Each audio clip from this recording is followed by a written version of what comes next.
Nothing says summer like juicy, fresh-picked tomatoes. Today we visit a container gardening expert that puts a whole new spin on growing vegetables. You won't want to miss it, so stay tuned as we garden smart with containers. DRAM has been providing professional gardeners with equipment for over 35 years. DRAM products feature 9 water patterns and are designed to nurture your plants with a shower of rain. DRAM for lawn and garden. Available at garden centers near you. Bartlett Tree Experts, a 100-plus-year-old tree and shrub care company with global reach and local roots. Bartlett Tree Experts provide a range of services. Beautiful trees make a house a home. I should be arrested for crimes against potted plant kind. My house is where plants came to die. Miracle Grow potting mix is designed to help grow big, beautiful plants. Everyone grows with Miracle Grow. Hey there, little red riding hood. You sure are looking good.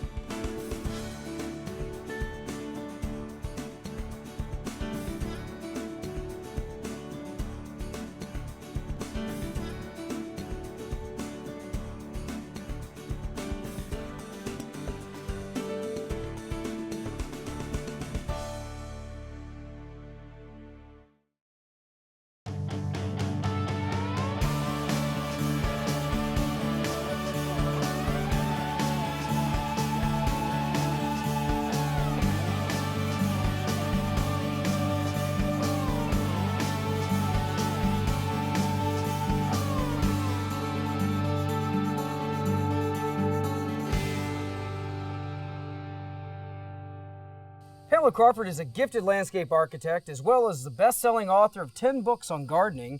Pamela, you've oftentimes been referred to as the goddess of container gardening, and you have a few years under your belt doing it. I worked a lot with containers, and my initial thrust, so to speak, and I probably spent about 10 years testing plants, testing a lot of different types of containers, developing containers, with the goal being beauty and ease.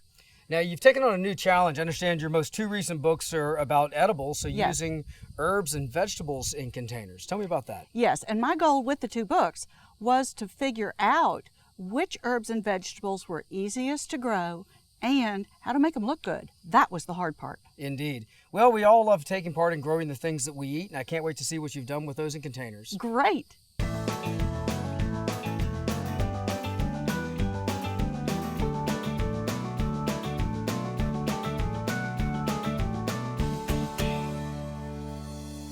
Pamela, after many, many years of working with flowering plants in containers and really developing that as an art form, you've now launched into vegetables. There's not a whole lot that's been published on using vegetables in containers, and in many respects your endeavors there were pretty new. Yes, and I had never grown a vegetable before. I got a call from Katie Leslie with the Atlanta paper asking me if I had any information on making vegetables look good in containers, that she was getting quite a few people who called and said, we don't want to go plow up the back 40. So I said, Katie, vegetables are ugly. And she said, well, Pamela, you're supposed to be the container garden person. You ought to start looking into this. So I decided to write a book on it, really having no idea the obstacles I was going to run through. I ended up planting 1,700 plants. Of that, about 1,300 did not look the way I wanted them to, or I didn't think was that easy. So I ended up in the book showing not only what worked, but also what didn't. Yeah, it's a good point you make about people's perception of vegetable gardening. It generally is something we think of as being very space intensive. We think of a lot of weed pulling, and we think of something that is pretty challenging. Of course, nowadays, growing what we eat has become more popular than ever. Of course, a lot of people don't have rambling spaces, so I feel like the book you put together is a particularly useful text in showing people, the possibilities, both aesthetically, how beautiful vegetables can look in containers, but then also how practical it is to grow them in small spaces. Yes, and one fun thing we're doing today is we're going to be cutting and harvesting every plant we look at, so that at the end of the show, we're going to be able to show our viewers exactly how many vegetables I'm getting from this small number of containers. I can't wait. Pamela, I can only imagine how much fun you had evaluating hundreds of different vegetables and how much you learned along the way about the ones that perform best in containers, being able to run multiple trials and seeing what grows best at what time of year and what performs in your environment and in these containers. I did. I've got to say that some things were challenging, like tomatoes, but some things were great. What I'd like to say to begin with is you need to know what season, whether it's cool season or warm season, so it fits your temperatures. We planted these at the beginning of May. These are 2 months old. Wow. They're huge. Look at my zucchini, Eric. That is a very impressive zucchini. Of course, that was probably a little bit older than we would want to ideally eat. Ornamentally, that's very, very impressive. I would say if I was going to have dinner tonight, it might be one a little more of this size. But they look beautiful. And actually, one thing that we forget about oftentimes is the tremendous ornamental value of squash and eggplant and many of these plants that typically are grown right on the ground. So the leaves are covering up these really amazing ornamental fruits, and of course they're edible and wonderful. I see your crookneck squash is just awesome. It looks like they look like little giant pumpkins hanging on. What are some others that you really like and that have been successful for you? Look at the eggplant. I can't believe there are that many. I had no idea when I started that you were going to get this many vegetables off of each plant. That's an Ikebong eggplant. You notice it has just a few holes in the leaves. That's because I do not spray. I'm afraid of pesticides, and that's one great thing about growing your own vegetables is you get to control what's done. Absolutely. I do want you to talk about the 2 different tomato plants that you've got here, and it's a great example of the appropriateness of a certain plant for a certain place or a certain setting, say like a container. We've got one here that's massive and rangy. It looks like it's trying to eat the container up, and then another one just down from it that looks like it's particularly well suited. I think I grew every tomato out of the 25,000 available that is not suited for containers before I found the right ones. And this is a great example. I like my containers to be somewhat neat and compact. And if you look at this rangy one, that's not. And if you look at the one on down, that's my patio tomato. The patio for a big tomato and the husky cherry red for a little tomato did the best for me in containers. Well, Pamela, you've got a few other great examples of vegetables that are doing really, really well. These are ones that are producing a lot of food, and they're also very cosmetically beautiful. And, we oftentimes don't think about how beautiful the flowers can be on vegetables, and one that I think is a really great example of that is the okra plant here, and it has a bloom on it that looks a lot like a cotton bloom, and you can get any kind of hues from deep purples to tans and yellows, and I'm sure this is stunning when it's in flower as well. It is. I enjoy the okra very much. I think I enjoy it probably more for the food value. I also enjoy the cucumbers. We've kept the cucumbers probably a little bit too long, but once again, I wanted to brag about actually how many we could do, so I left them on there. The last plant that we have in this line are just green beans. I just got some seeds that said bush beans, stuck them in there, and they popped right up.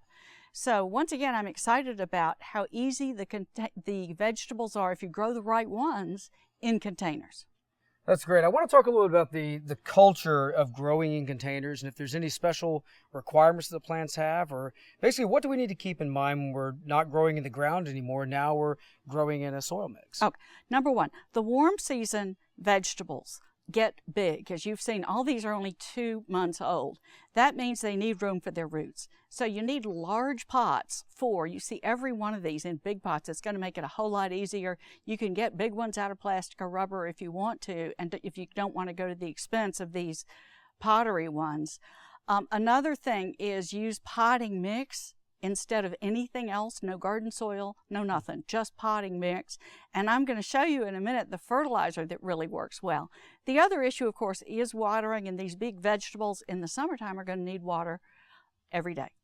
Absolutely. And one thing that I think a mistake that gardeners oftentimes make, and especially with vegetables, is planting things too closely. And of course with the containers, like you said, get a large container. You get plenty of sunlight on all sides of the plant, and that's very important for ripening.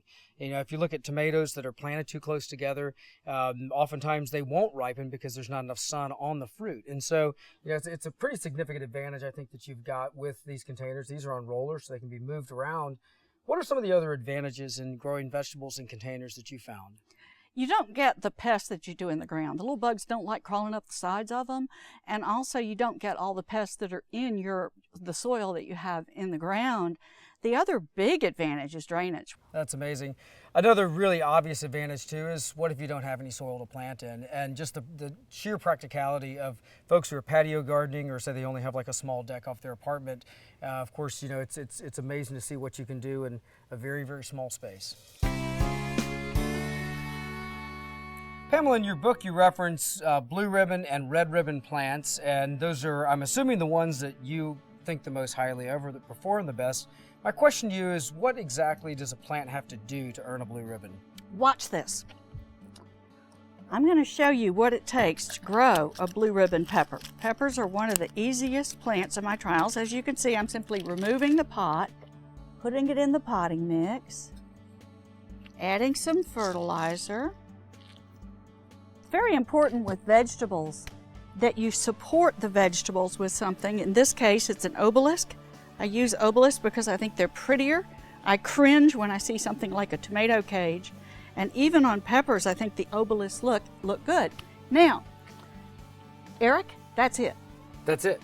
That's it. That's all you have to do. If it's listed as a blue ribbon vegetable, you do nothing else but add water. Now, this is the same pepper 2 months later. If you can see how big it is, how great it looks with the lantana around it. If you notice, I'm using attractive containers. I'm using attractive supports. We're going to watch this. I call this the little pepper with bling because we put it in such an outrageous looking container.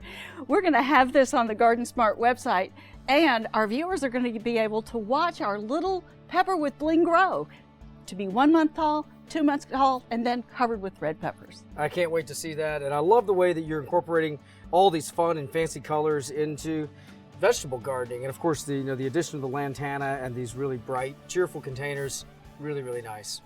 I want to show you some more. Great. Eric, this is another combination. I love this one, and it was so easy to do. I simply did what I tell people to do over and over again, which is you pick an attractive container that's big enough for the vegetable. You pick a vegetable that likes being in containers and behaves well there, and you pick a very attractive support. For this tomato, I think this worked particularly well, and what was fun was I put herbs with it that taste good with tomatoes, meaning that's parsley, and this is sweet basil. I dressed them up with celosia. Celosia are one of my favorite flowers because they're just so bright and perky. They go with almost anything. You know, another really great advantage in using flowers planted around our vegetables is pollination can be an issue. And, definitely if we don't have enough, bees that are coming to where our vegetables are, it will clearly affect the yield. So not only are they beautiful, but there's also a practical reason to introduce flowers just from a standpoint of getting more fruit on our vines. Have you seen many bees around here, Eric? You do have some bees. Let me ask you this, Pamela. Let's say I don't have $300-400 for one of these beautiful, huge containers. What kind of options exist out there that are more economical? The best thing that I found were trucks that are made out of recycled tires. Here we're showing one in red and yellow. They're huge. That red one is about probably half the capacity of this, but it's plenty for a tomato. And then instead of using an expensive iron obelisk, you can just pick up a trellis at a chain store for about $8, spray paint it a bright color, and that will hold your vegetables up. Yeah, it's amazing to me how simple it is. And you basically have made this where, someone can go out and just for a very small amount of money and just for, a few plants, come up with something that really, really looks great. And you don't have to spend a ton of money. Of course, these beautiful, colorful containers are wonderful to have. But if you were on a limited budget, it's incredible the amount of food that you can grow and also how beautiful you can make it look. And one thing I'd like to point out, if we're talking about the idea of budgets, you look at this sweet basil. That plant costs $3. It costs $4 to buy a little package of it at the grocery store. How many packages do you think we have here?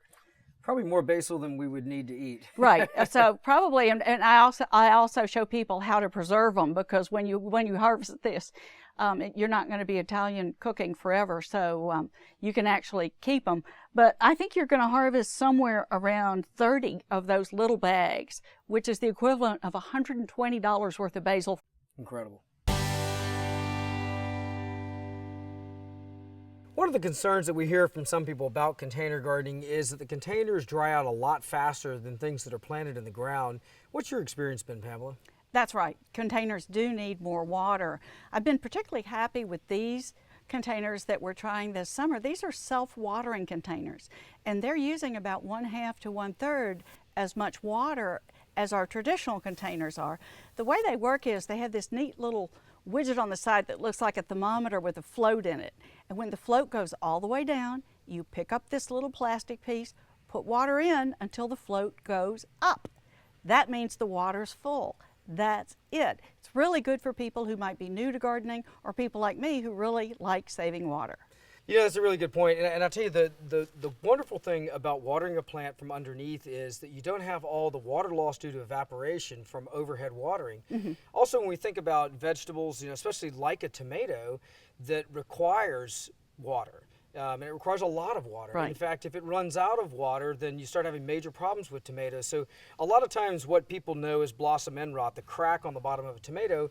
It's true that it's a calcium deficiency, but calcium is a very mobile element. So that actually happens when you don't get enough water to carry the calcium up into the plant. And so that's why you get the split on the bottom of your tomato. So especially for that kind of plant, to be able to have a consistent supply of water that is basically directed right at the root system so that it basically drinks water when it needs it, your yields and your growth on plants that have an underwatering system are going to be significantly better.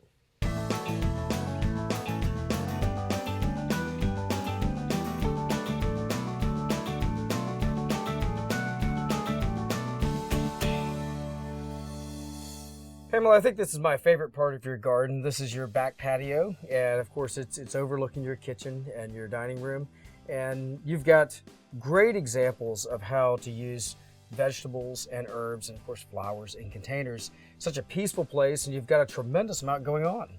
I do. It was a challenge. What I ended up doing was going vertically, because if I had just filled up the whole floor of the deck with plants, I would not have had room for what I wanted to do out here. I wanted to have room to grow plants and room to eat and room to prepare food on a deck. It was a challenge also because my whole house overlooks this. When you walk into my front door, you see this. So it's got to look good as well. So going vertical was the answer, bringing everything off the floor, hugging the walls with both boxes as well as these blue cylinder planters that I have throughout that allow us to grow great big herbs and vegetables with a small footprint. When we're cooking, it's so hard to beat fresh vegetables, fresh herbs, and it so much enhances what we're eating.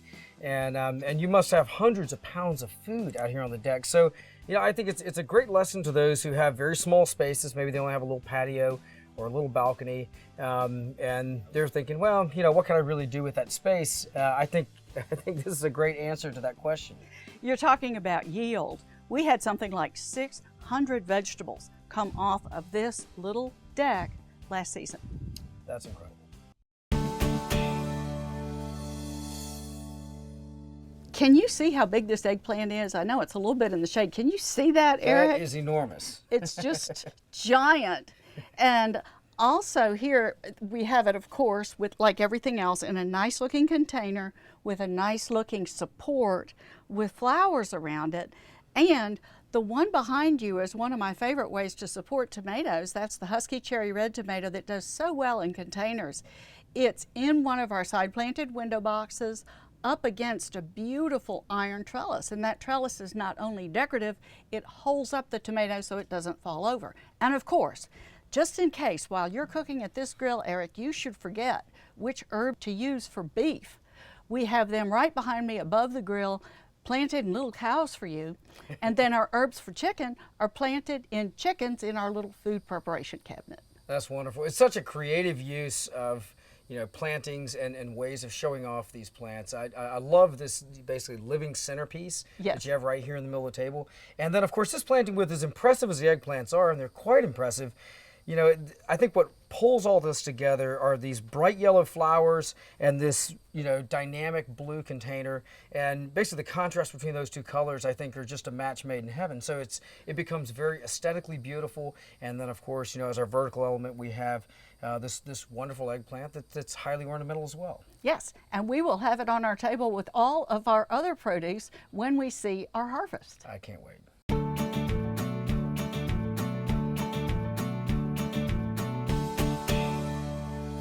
Pamela, another benefit of using these tall vertical containers is that we're able to have an ease of harvest from a standpoint of picking the vegetables, but then also they become very, very visual. You know, we mentioned earlier with squash that we don't get to see those beautiful fruits and vegetables because they're so low down to the ground.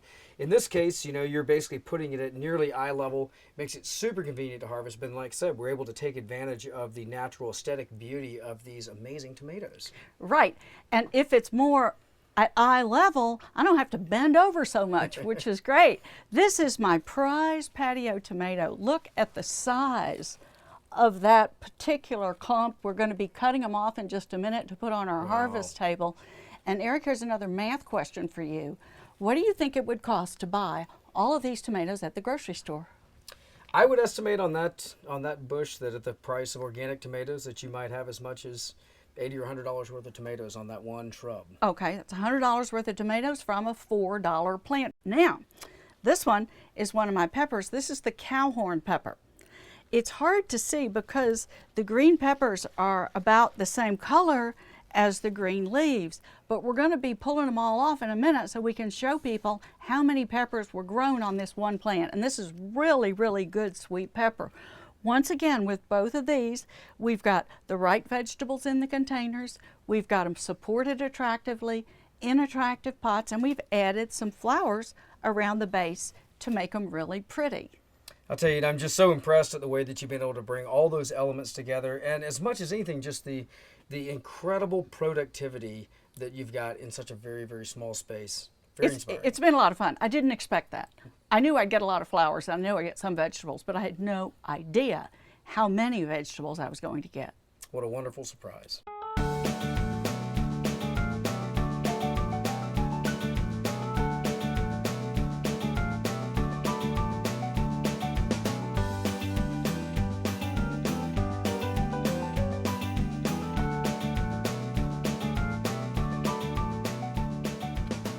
Eric, look what we got out of just 12 containers. And I guess I'm so excited because I really had never done this before until 2 years ago. And this is just the first harvest. We're going to continue to get more and more as our season goes on.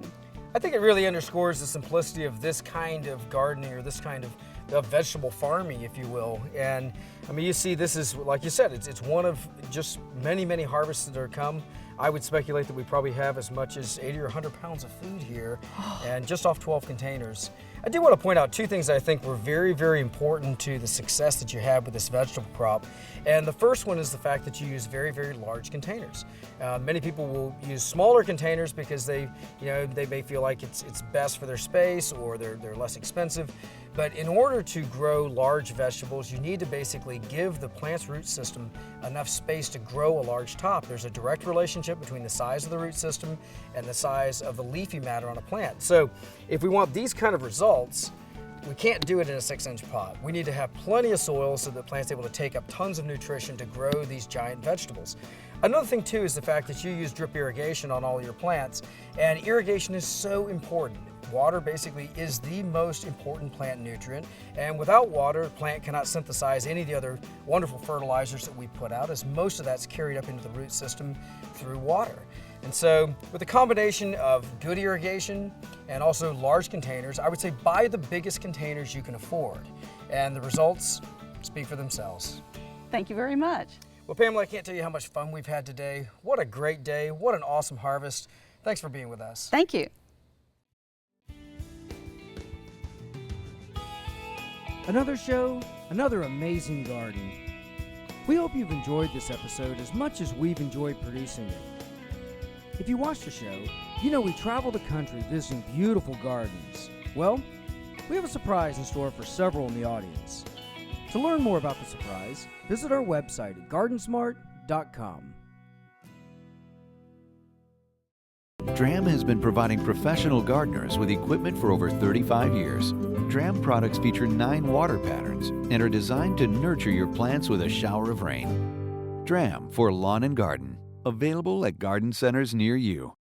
Bartlett Tree Experts, a 100-plus-year-old tree and shrub care company with global reach and local roots. Bartlett Tree Experts provide a range of services. Beautiful trees make a house a home. I should be arrested for crimes against potted plant kind. My house is where plants came to die. Miracle Grow potting mix is designed to help grow big, beautiful plants. Everyone grows with Miracle Grow. Hey there, little red blackbird. You sure are looking good.